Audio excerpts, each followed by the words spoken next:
નમસ્કાર દર્શક મિત્રો, આપ જોઈ રહ્યા છો ગુજરાત 20 ન્યૂઝ. હું છું એન્કર અર્પિતા પટેલ. હવે જોઈએ અગત્યના સમાચાર. ધોળકા નગરપાલિકાના વોર્ડ નંબર 7માં ભાજપના ઇમ્તિયાઝભાઈ રાધનપુરીનો જંગી વિજય. મતદારોનો આભાર વ્યક્ત કરી વિકાસના કામોને આપ્યું પ્રાધાન્ય આપવાનું આશ્વાસન. ધોળકા નગરપાલિકાની સામાન્ય ચૂંટણીના પરિણામોમાં ward number 7માં Bharatiya Janata party માટે મહત્વપૂર્ણ જીત નોંધાઈ છે.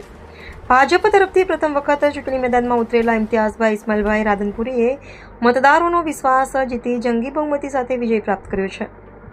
વોર્ડ નંબર 7ના મતદારોએ ઉત્સાહપૂર્વક મતદાન કરી વિકાસને પ્રાથમિકતા આપતા ઉમેદવાર તરીકે ઇમ્તિયાઝભાઈ રાધનપુરીને ભારે મતોથી ચૂંટીને નગરપાલિકામાં મોકલ્યા છે. પરિણામ જાહેર થતાં જ ભાજપ કાર્યકરો અને સમર્થકોમાં ખુશીનો માહોલ છવાઈ ગયો હતો. ઠેર ઠેર ફટાકડા ફોડી મીઠાઈ વહેંચી અને વિજયોત્સવ ઉજવાયો હતો.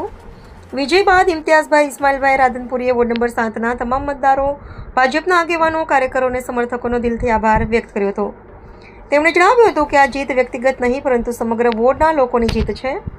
મતદારો દ્વારા મુકાયેલા વિશ્વાસને જાળવી રાખવા વોર્ડના સર્વાંગી વિકાસ માટે સતત કાર્ય કરવામાં આવશે.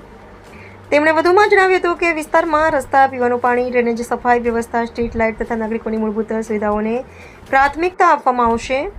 લોકોની સમસ્યાઓનું ત્વરિત નિરાકરણ થાય અને વોર્ડ વિકાસના માર્ગે આગળ વધે તે માટે તેઓ સતત લોકો વચ્ચે રહી સેવા આપશે. વિજય બાદ સમર્થકો દ્વારા ભવ્ય સ્વાગત કરવામાં આવ્યું હતું અને સમગ્ર વિસ્તારમાં ઉત્સવમય માહોલ સર્જાયો હતો.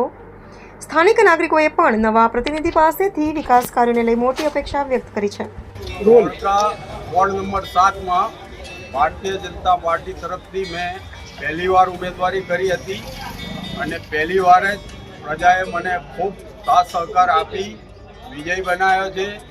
હું એ બદલ પ્રજાનો ખૂબ ખૂબ આભાર માનું છું અને હું પ્રજા માટે વિકાસના કામ કરવા માટે મારાથી થતા દરેક પ્રયત્ન કરીશ.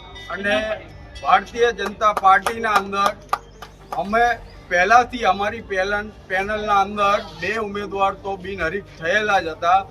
બસ દુઃખ થોડુંક એક વાતનું છે કે મારો સાથી ઉમેદવાર એક થોડા મત માટે રહી ગયો. એ બદલ પણ ખેર કંઈ નહીં, એની બી કમી અમે મળીને ત્રણેય પૂરી કરીશું અને અમારા વિસ્તારના ખૂબ વિકાસના કામો કરીશું. દર્શક મિત્રો, ગુજરાત 20 ન્યૂઝને લાઇક, શેર, સબસ્ક્રાઇબ કરો, બેલ આઇકન પ્રેસ કરો જેથી આપને નોટિફિકેશન્સ મળતી રહે.